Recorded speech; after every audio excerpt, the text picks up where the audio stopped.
نحمدہ و نصلی علی رسولہ الکریم، اما بعد۔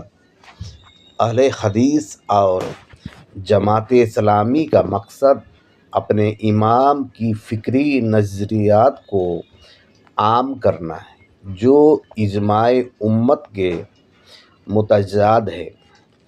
اہل حدیث کا مقصد ابن تیمیہ کی فکری نظریات کو ان کی دلائل کے ساتھ پیش کرنا ہے، جس کو اجماع امت نے تسلیم نہیں کیا تھا، اور جماعت اسلامی کا مقصد ایک غیر عالم مودودی کی فکری نظریات، جس کو اجماع امت نے گمراہ کن قرار دیا تھا، ان کی دلائل کے ساتھ پیش کرنا۔